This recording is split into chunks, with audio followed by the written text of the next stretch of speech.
হরে কৃষ্ণ।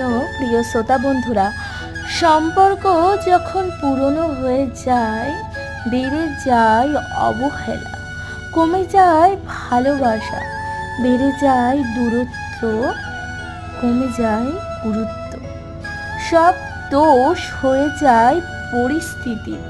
সুতরাং সম্পর্ক কখনো পুরনো হতে দেবেন না, তাই না প্রিয় শ্রোতা বন্ধুরা?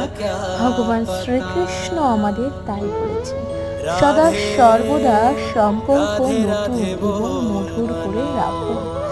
ভালো লাগলে অবশ্যই চ্যানেলটিকে সাবস্ক্রাইব করে দিয়ে কমেন্টে লিখতে ভুলবেন না। জয় শ্রী রাধা কৃষ্ণ। নমস্কার।